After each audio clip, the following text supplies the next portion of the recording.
గృహస్థుడు గృహస్థాశ్రమంలోకి వెళ్తున్నాడు కాబట్టి, వివాహం చేసుకుని గృహస్థాశ్రమంలోకి వెళ్తున్నాడు కాబట్టి ఆ నియమాలు పాటించడం కోసంగా ఆయన 9 గోవులతో ఉన్నటువంటి యజ్ఞోపవీతాన్ని చేయడము జరుగుతుందండి.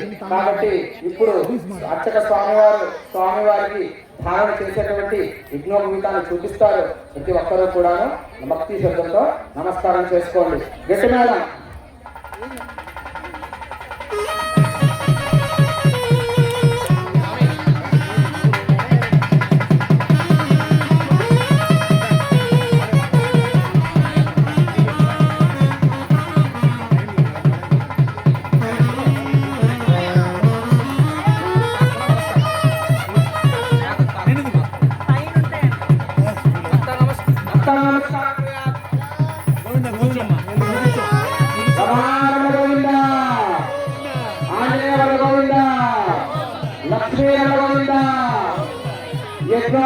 పరమపవిత్ర ప్రజాపతి ఆయుష్మగ్రవృద్ధ శుభ్రం యజ్ఞోపవీతం బలమస్తు తేజః యజ్ఞోపవీతం ధారయామి. శ్రీ కోదండరామస్వామి దేవత పితాన్ నమః. ద్వితీయ యజ్ఞోపవీతాన కర్మ పరిక్షేమానః యజ్ఞోపవీతాన మూర్తకాలే సూర్యాదీనమానగ్రహ అత్యంత అనుకూలత్వ ప్రాప్త సిద్ధిరస్తు. తదాస్తు తదాస్తు తదాస్తు.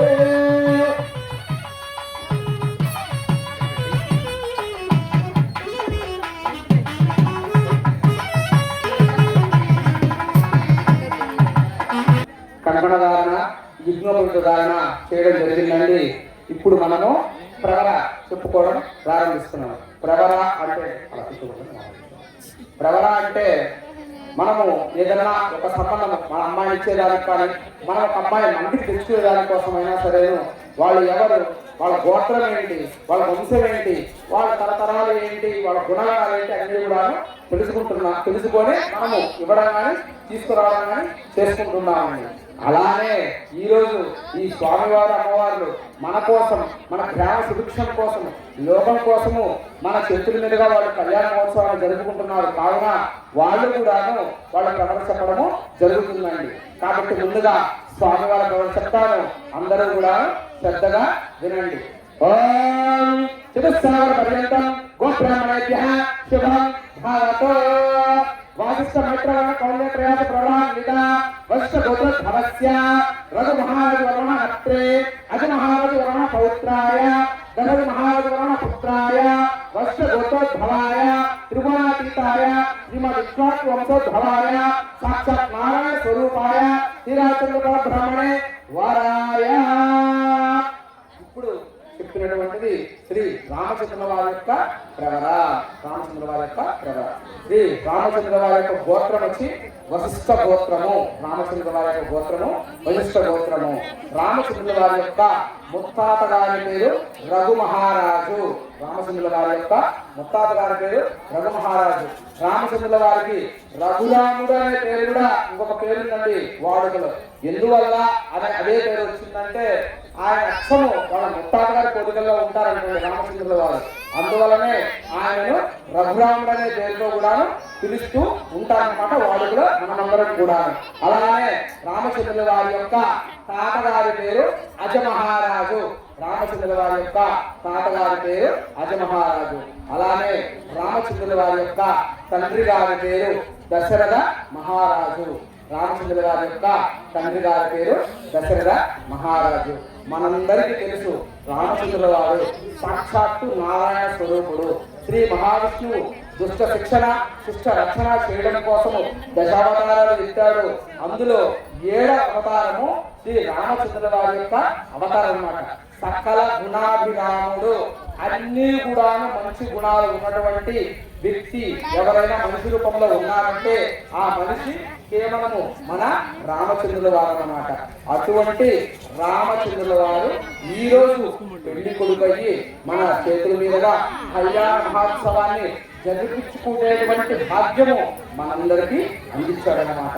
జై శ్రీరామ్. శ్రీరామ్ అనుకోని రామచంద్రుల వారి దగ్గర మాత్రమే నేను నలుగురు గుణరక్షకులు వేయండి, రామవారి దగ్గర మాత్రమే వేయండి, రామవారి దగ్గర మాత్రమే వేయండి. జై శ్రీరామ్. అలానే ఇప్పుడు అమ్మవారి యొక్క ప్రవర చెప్తాను, అందరూ కూడా శ్రద్ధగా వినండి. ఓం తిరుసాగర పర్యంతం గోబ్రాహ్మణేభ్యః శుభం భవతు. అంగే పరయాత గౌతమ ప్రయాత ప్రధాన విద గౌతమ గోత్రోద్భవే స్వర్ణరం మహారాజ వర్మ నత్రే అప్సర మహారాజ వర్మ పౌత్రి జనక మహారాజ వర్మ పుత్రి త్రిభువనాధీశ్వరి తత్వస్వరూపిణి చంద్రవంశ ప్రదీపికి నిమివంశోద్భవ సాక్షాత్ నారాయణ స్వరూపిణి శ్రీరామ సీతాపత్ని నామ కన్యా వృణీత్మహే. అమ్మవారు ఇప్పుడు చెప్పింది అమ్మవారి యొక్క ప్రవర. అమ్మవారి యొక్క గోత్రం వచ్చి గౌతమస గోత్రము. అమ్మవారి యొక్క గోత్రము గౌతమస గోత్రం. అలానే అమ్మవారి యొక్క ముత్తాత గారి పేరు స్వర్ణరోమ వర్మ. స్వర్ణరోమ వర్మణ. అమ్మవారి యొక్క ముత్తాత గారి పేరు స్వర్ణరోమ వర్మణ. అలానే అమ్మవారి యొక్క తాతగారి పేరు అశ్వరోమ మహారాజు వర్మణ. అమ్మవారి యొక్క తాతగారి పేరు అశ్వరోమ మహారాజు వర్మణ. అలానే అమ్మవారి యొక్క తండ్రి గారి పేరు జనక మహారాజు. అమ్మవారి యొక్క తండ్రి గారి పేరు జనక మహారాజు. మనందరికీ తెలుసు, ఇందాక స్వామివారు సాక్షాత్తు నారాయణ స్వరూపుడు కాబట్టి అమ్మవారు సాక్షాత్తు శ్రీ మహాలక్ష్మి స్వరూపం అన్నమాట. అమ్మవారు కూడా సకల సుగుణవంతురాలన్నమాట.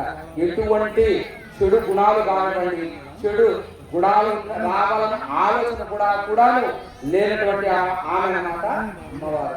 అటువంటి అమ్మవారు ఈరోజు పెళ్లి కూతురని మన గ్రామంలో మన చేతుల మీదుగా మన శక్తి మేరే అమ్మవారు కళ్యాణ మహోత్సవం జరుపుకుంటున్నారు. కాబట్టి అందరూ కూడా శ్రీమాత్రే నమః అనుకొని కళ్ళ కట్టుకొని అమ్మవారి నమస్కారం చేసుకోండి. శ్రీమాత్రే నమః.